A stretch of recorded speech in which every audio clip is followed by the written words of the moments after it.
Bonjour Jean-François, Bonjour Grégory. c'est un plaisir de pouvoir discuter un petit peu avec toi sur un sujet qu'on a abordé il y a déjà quelques temps et qui combine un peu l'évolution de la réalité augmentée et la simplicité. Alors, on détaillera un peu ce qu'on entend par simplicité après, mais juste avant de commencer, est-ce que tu veux bien te présenter, s'il te plaît? Ouais, je vais être très rapide. Alors, la réalité augmentée, moi, ça fait depuis 2010, 2011 que je suis de très très près cette techno, membre de RA Pro depuis aussi de nombreuses années. Voilà, j'ai écrit quelques articles, etc. Et puis là, dernièrement, j'ai rejoint un grand groupe qui s'appelle Safran. Je suis ingénieur d'innovation chez eux et je travaille notamment sur le sujet de réalité augmentée, mais pas que, de réalité virtuelle aussi et d'impression 3D. Voilà. Alors, on a échangé sur cette thématique de simplicité, je crois. On a commencé à échanger avant le premier confinement. C'est peut-être pas anodin d'ailleurs. Et puis on a continué pendant cette année 2020 un peu étrange, avec quelques réflexions finalement de l'évolution du marché, en tout cas de l'évolution du marché tel qu'on l'a vu. Donc on a vu des lunettes de réalité augmentée qui se simplifiaient. On a eu le cas de Depson, dont on a fait une interview il y a quelque temps sur le site. Donc, plus de caméra, on a un affichage. On a vu les lunettes de Lenovo qui ont été présentées au CES de l'année dernière, en 2021, CES 2020, qui n'avaient aussi plus de caméra et qui faisaient aussi de l'affichage. Donc, étaient des sortes de bureaux qu'on branchait sur ordinateur. Alors, je ne parle pas des Nreal, pas des Magic Clips, des spectacles de Snap, etc., qui sont un peu dans la même veine. On a l'impression que cette partie matérielle se simplifie, ce qui est assez étonnant. Alors, en même temps, on a toujours les HoloLens, hein, qui sont toujours fidèles à elles-mêmes, hein, qui ne sont pas des outils simplifiés, qui font de la vraie, on va dire, réalité augmentée. Et puis en parallèle, pareil sur les softs, sur les logiciels, on voit des choses très simples qui arrivent. Alors, on va parler peut-être d'un peu tout, mais se cadrer quand même sur l'industrie, parce on a des exemples un peu précis, peut-être même sur la maintenance industrielle, parce que là, c'est très visible. Et dans ce domaine-là, on voit des applications qui sont, je ne sais pas comment tu les qualifierais, mais c'est un peu des webconférences plus, quoi, avec plus ou moins d'annotation, plus ou moins d'ancrage dans la réalité. Donc, des fois, on peut parler de réalité augmentée, des fois, bon, on peut se Mm. douter. Mais en tout cas, force est de constater que ces solutions-là prennent de l'ampleur, se développent dans les domaines. Comment, comment tu vois ce développement pour toi qui est dedans? Quelles en sont les causes? Ouais, c'est une longue question. Quelles sont les causes en fait de cette je réfléchis en même temps parce que tu as abordé beaucoup de choses. En gros, si je comprends bien, tu as toute la simplification, tu as toute la simplification du matériel, hein, aujourd'hui le matériel est en train de se simplifier et les usages aussi restent simples. Tu vois, en fait, c'est alors en gros, peut-être la question derrière, c'est est-ce que la réalité augmentée fonctionne réellement, quoi. Est-ce que c'est quelque chose aussi qui fonctionne réellement? C'est vrai que ça fait réfléchir là-dessus, quoi. Mais il y a deux choses, enfin, il y a deux choses, il y a plusieurs choses. Quand on parle de Snap, par exemple, moi, tout ça, je vais pas trop en parler, je vais tout de suite recadrer ça. Ça, pour moi, c'est du B2C, c'est une extension du téléphone. Et pour le moment, en fait, aujourd'hui, ils se cherchent en fait encore là-dessus et c'est pour ça que d'ailleurs Facebook est en train de plonger dedans, quoi, avec Ray-Ban. D'ailleurs, il y a ce que j'ai vu, hein, il y a juste marqué c'est des lunettes Ray-Ban. Il n'y a même pas marqué de Facebook derrière, quoi, pour faire peur à personne, je crois, éviter de faire peur Peut-être, à tout oui. le monde. Mais en fait, l'idée c'est que voilà, ça c'est du B2C, c'est comment introduire en fait enfin ça c'est du B2C, c'est complètement autre chose de ce dont tu parles, d'Epson, des autres types de lunettes, Nreal par exemple aussi, Lenovo, qui sont elles beaucoup plus entreprises. Et c'est vrai qu'elles peuvent être un peu en concurrence avec des HoloLens, voire des Magic Leap aussi derrière, qui est en train de refaire un virage B2B quoi derrière. Donc ça, une fois que c'est posé, il y a du B2C, il y a du B2B. Moi, je vais uniquement parler en fait de ce que je connais le plus du B2B, et je vais pas tant parler de la techno, mais je vais plus parler des usages. Euh, Pourquoi est-ce qu'aujourd'hui on revient vers des lunettes simplifiées? Donc moi, c'est une supposition que je fais, c'est parce que les usages dans l'industrie 4.0 qui fonctionnent aujourd'hui en 2021, bah, n'ont pas besoin de toute cette techno embarquée derrière, quoi. Il faut que ce soit beaucoup plus simple. Enfin, on a besoin de simplicité parce qu'on a besoin que ça fonctionne. C'est une machine qui ne fonctionne pas, d'accord, et ben c'est du temps de production qui est à l'arrêt et donc tu perds beaucoup d'argent, quoi. Donc pour ça, bah, tu vas utiliser des solutions digitales qui vont te permettre de garder les mains libres. Donc là, tout de suite, bah, tu n'as que les lunettes, en fait, ou les monocles qui restent disponibles. Enfin, voilà. Parce que si tu prends une tablette, bah, ça te fait perdre du temps et le papier, c'est pareil, quoi, tu vois. Euh, donc, pourquoi est-ce qu'on revient à des lunettes qui sont plus simplifiées d'un point de vue hardware? C'est parce que les usages, en fait, ne nécessitent pas autant de complexité hardware. À mon sens, c'est ce que je vois. Et, euh, et pour revenir sur, enfin, qu'est-ce que la maintenance augmentée? Bah, la maintenance augmentée, c'est par exemple un guide de montage et démontage de ce qu'on veut qui s'affiche directement dans les lunettes en disant voilà, on enlève écrou 1, écrou 2, faut enlever telle pièce pour aller chercher telle autre pièce. Euh, et puis avec le vocal aussi, avec des fonctions vocales, ça permet de valider chacune des étapes euh, du démontage jusqu'au remplacement de la pièce, jusqu'au remontage complet pour la remise en service de l'équipement, quoi. Donc, parce que voilà, l'usage, il est hyper simple, quoi. C'est Donc, pour ça, quoi. donc en fait, l'usage étant hyper simple, il faut que la technologie qu'on propose pour Ouais, aider à cet usage soit du même niveau de simplicité. exactement. Et je vais aller un peu. T'as pas besoin d'un casque à 3500, 4000, 5000 euros, etc. pour effectuer ces opérations-là, quoi. Attention, je dis pas que les casques de Microsoft qui ne servent à rien dans l'industrie, vraiment pas. Ils ont vraiment leur utilité, mais sur des cas d'usage bien plus précis, quoi. Enfin, bien, où on a besoin de plus de précision, d'analyse. Tiens, je vais te donner un exemple. Si tu veux faire, je sais pas moi, de la reconnaissance de défauts, par exemple, sur des pièces, quoi, tu vois, bah là, tu vas utiliser des casques avec des caméras intégrées parce que tu as besoin d'une reconnaissance de la réalité pour qu'après, dessus, tu y appliques un marquage, quoi, tu vois. Voilà. Donc là, mais tous les cas d'usage ne sont pas ceux-là, quoi. C'est, Et est-ce non. que, alors, si on est, si je prends le bon côté de la chose, nous, on peut voir, en étant un peu à l'extérieur, une sorte de Ouais. simplification. Après, si j'entends ce que tu dis sur l'adaptation entre l'outil et l'usage, on peut aussi voir d'une autre façon cette évolution et dire que finalement, le marché va dans une certaine maturité et que, contrairement à ce qui se passait peut-être il y a quelques années, plusieurs types de matériel ou plusieurs types de combinaisons matérielles logicielles sont en train de Ouais. se détacher, les plus simples allant vers les usages les plus simples, les plus compliqués vers des choses plus compliquées. Et on est en train de voir une espèce d'adaptation de l'ensemble de Ouais, la c'est ça, une sorte technologie au marché. et c'est ça, tu as une sorte de segmentation, quoi. Tu vois, moi, je serais pas étonné, c'est quoi, mais je viens juste d'y penser maintenant, de voir un HoloLens Lite sortir. Ça aurait du sens, quoi, tu vois, un truc, bah, comme Apple te sort des iPhone 13 Pro Max avec le truc qui vaut 1500 euros, quoi, et puis à côté, ils te sortent un iPhone SE, quoi, qui est l'équivalent d'un iPhone 6, quoi. Tu vois ce que je veux dire? Bah, je serais pas étonné qu'il y ait peut-être un truc dans ce sens-là, parce que t'as des usages différents, quoi. Tu Donc vois, enfin, peut-être oui, un élargissement de gamme en fait qui arrive ouais, petit exactement. à petit au plus près des usages à force, enfin, en même temps que la technologie mature elle-même. Exactement, ouais, exactement. En fait, tu as une segmentation des cas d'usage. Et donc, qui dit segmentation des cas d'usage dit en fait une segmentation du matériel que tu vas mettre en face, mais pas que du matériel, des logiciels aussi, quoi. Tu vois. Voilà. Donc, et pour revenir aussi à ce que tu disais, tu as parlé à un moment de conférences augmentées, etc. Ça, c'est vrai que c'est quelque chose qui, depuis quand même quelques années, alors aujourd'hui, c'est de plus en plus comment dire, démocratisé dans les entreprises. En fait, ces systèmes de maintenance augmentée qui te permettent d'annoter des vidéos, quoi.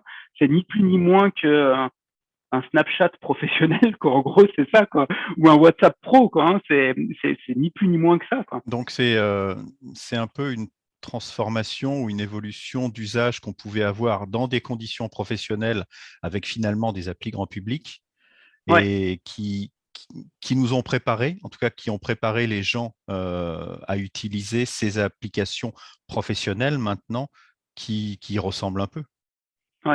c'est ça. Ouais. Toutes les applications personnelles que tu utilisais, elles sont venues en fait se professionnaliser dans. Alors moi, je parle encore une fois de l'industrie. Quand je parle de l'industrie, mais je pense que dans l'industrie télécom, ça peut être pareil, quoi. Tu vois, quand tu dois, je sais pas, fibrer des villes et puis que tu sais plus, en fait, je sais pas, quel câble ou quelle fibre mettre où. Enfin voilà, j'imagine, hein, tu vois, que dans l'industrie télécom aussi, ils doivent utiliser ce type de technologie-là, quoi. Euh, mais ouais, ça, ça, je pense que ça marche très bien. Ça marche très bien parce qu'encore une fois, très pragmatique. Et après, il y a d'autres métiers qui requièrent que tu aies les mains libres. Et là, en fait, ces écrans au niveau des yeux, ben ça fonctionne très bien aussi comme cas d'usage. Donc, ça peut être un peu décevant pour les puristes de la réalité augmentée en se disant, ah, il n'y a pas d'analyse, il n'y a pas, il y a même pas de, comment ça s'appelle, tu sais, quand les éléments ils passent derrière, quoi. C'est quoi, c'est pas l'inclusion, D'occultation. ouais, c'est ça, tu vois, il y a pas ça, c'est, bon, ouais, mais ça marche, quoi, tu vois. Et juste pour revenir un petit peu sur la période de confinement et la période qui a finalement bousculé les usages et puis peut-être fait accélérer certaines entreprises dans la prise en compte de ces outils-là, est-ce que toi, de ton côté, tu as vu cette accélération sous contrainte? Est-ce que ça a été un facteur d'accélération de la diffusion? Non, non, c'était non parce non, pas forcément. C'est non parce que on on est dans des métiers où celui qui répare et celui qui dépanne, ils sont très, ils sont jamais au même endroit, quoi. Donc c'était un besoin qui était là bien avant, quoi. Voilà, quoi. C'est pas le confinement qui a fait ça, non, pas du tout, quoi. Par contre, ce que le confinement, là, c'est purement du prospectif, ce que je fais, hein. Enfin prospectif quoique. Ce que le confinement peut amener, c'est la prochaine évolution de WebEx, par exemple. Tu vois, c'est la prochaine évolution de Teams. C'est là, tout le monde a mangé de la vidéoconférence, etc. Enfin, ce qu'on est en train de faire sur Zoom, quoi. Mm. Tout le monde cherche un peu, ok, qu'est-ce qui vient après? Comment est-ce qu'on redonne, tu vois, du goût à des réunions, mais à distance? Mm. Et là, des solutions comme Spatial ou comme peut-être Horizon ou des choses comme ça a du sens. Mais C'est peut-être pour ça aussi qu'on voit des rapprochements entre Zoom, entre Workplace, ouais, Workroom ouais. de Facebook et des solutions qui vont devenir un petit peu hybrides et qui pourraient après même être adaptées d'ailleurs, comme tu disais, à des solutions peut-être plus classiques de maintenance sur site parce que finalement, ça donne un peu plus de fonctionnalités, mais ce n'est pas une Mhm. complète révolution non plus. Mhm. Ouais, ouais. J'ai pas, c'est ça. Alors, il y a une question aussi qu'on se pose, je crois que depuis qu'on se connaît, Ouais. donc je vais te la reposer parce que c'est toujours marrant. Est-ce que finalement cette simplicité, alors, Ouais. soit cette simplicité, soit cette maturité, ça dépend comment on le voit, peut impliquer une transition plus facile du POC à la mise en production. Parce que ça, je crois ça fait 10 ans qu'on en parle. On voit toujours qu'il y a des problèmes entre ce que la division innovation fait ou quelqu'un dans un coin, et puis ensuite quand il faut le diffuser à tout le monde. Est-ce que là, finalement, cette adaptation, cette simplification va faciliter et on va aller vraiment vers une mise en production naturelle, entre guillemets, après un test peut-être directement opérationnel. En fait, tout ça, c'est multifactoriel. Tu as plusieurs facteurs là-dedans. Pourquoi est-ce que on a très difficilement, pourquoi est-ce on a eu beaucoup de mal à passer du POC au prototype et puis après, en fait, à l'industrialisation? Je pense que les cas d'usage n'étaient pas clairement identifiés non plus, quoi. Il y a cette première chose-là, quoi. Donc aujourd'hui, les cas d'usage sont beaucoup mieux identifiés et c'est top, ça requiert de la simplicité, etc. Il y a pas de problème, quoi. Donc ça c'est une première chose. La deuxième chose, c'est que je pense aussi que les entreprises qui aujourd'hui vendent des casques et vendent des solutions logicielles, d'accord, elles ont aussi pris en maturité et elles vont au-delà du POC, elles veulent aller au-delà du POC et commencent à proposer des solutions de déploiement, tu vois. Donc, quand je dis, tu vois, c'est pas qu'un seul facteur, c'est plusieurs, quoi. Moi, aujourd'hui, il y a des solutions où on pourrait déployer vraiment, enfin, de la réalité, alors la réalité augmentée, des types de solutions de maintenance augmentée, je vais rester très prudent sur l'utilisation des termes, quoi, où on pourrait en déployer beaucoup plus facilement, ouais. Ouais, ouais. Où il y a des outils, des sortes de CMS, on a juste à se connecter à une interface web, c'est un serveur qu'on installe chez soi, avec une base de données qu'on installe chez soi, avec dans un cloud Azure en fait qui est pas forcément hébergé chez Microsoft, mais qui est hébergé en fait chez voilà dans l'entreprise, ça reste encore cher. Ça reste encore cher, mais pour des grands groupes, ça reste quand même un peu plus accessible et aussi qu'avant, quoi, tu vois, parce que les boîtes ne travaillent plus aujourd'hui que sur le client final, le client, tu vois, enfin, quand je dis le client, c'est l'interface mobile ou l'interface augmentée, mais travaillent maintenant sur toute la chaîne mobile du client, enfin, des lunettes, quoi. Voilà. Et Ouais. juste pour continuer dans cette optique, comment tu vois, toi, l'évolution des solutions? Alors, pas à 50 ans, après, si tu veux faire une prospective à 50 ans, je te laisse faire, mais Non. comment tu vois en fait, cette évolution par rapport à une situation qui retourne, entre guillemets, à la normale?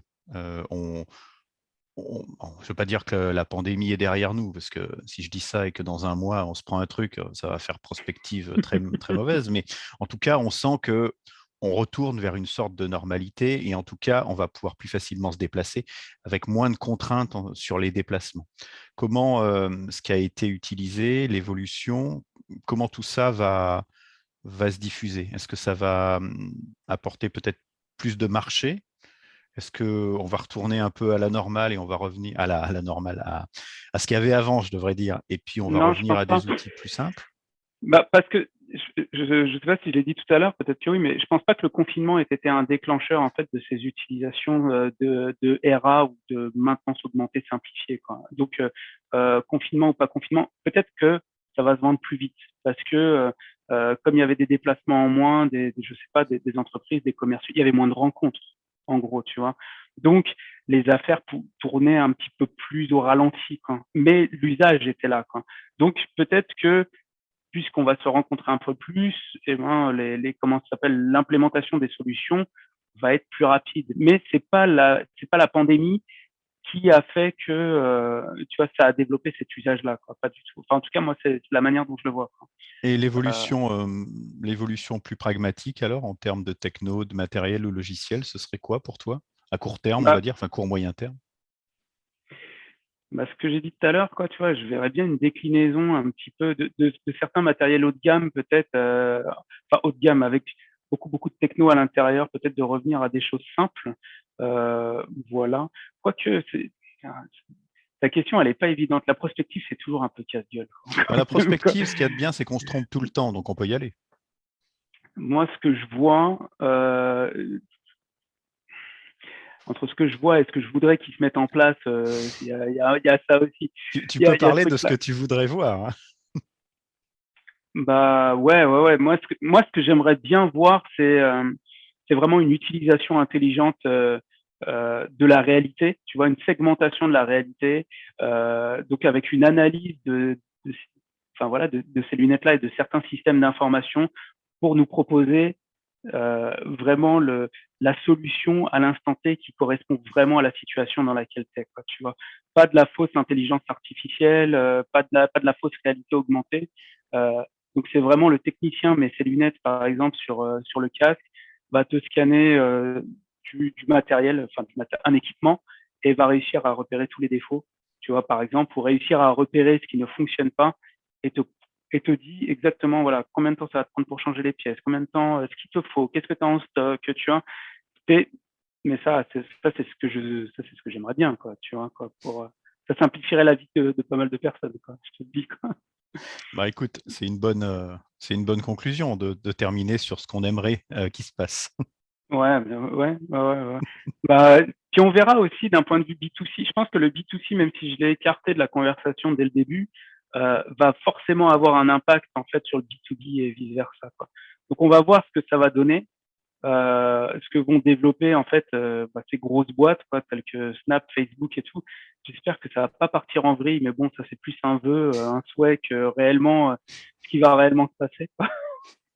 Ça, Mais on se donne rendez-vous l'année prochaine pour faire un petit bilan des snaps. Ah, peut-être que l'année prochaine sera un peu tôt encore. ouais, t'as Apple qui va rentrer dans la danse à un moment, quoi. Hein. Quand Tim Cook, à chaque fois qu'il a une interview, il te parle de réalité augmentée. Il faut C'est bien qu'il y ait quelque que chose à la fin. à un moment, il va falloir que ça sorte, quoi. Il va Bon, falloir que ça sorte. après, il n'est pas impossible qu'ils sortent des lunettes version Lenovo qui soient juste des écrans, hein. Carrément. Ouais, bien sûr. Bien sûr. Bah, eux, ils sont très pragmatiques hein, aussi. Mm. Hein. Ils innovent pas vraiment. Enfin bon, bref, ça, c'est un autre débat, Ça, quoi. c'est un débat. Eh C'est ben, clair. écoute, merci bien, Jean-François. De rien. Au Ça m'a fait plaisir de plaisir. rediscuter sur ces sujets-là. Ouais, quand tu veux. Il n'y a pas de problème. À très Merci. bientôt.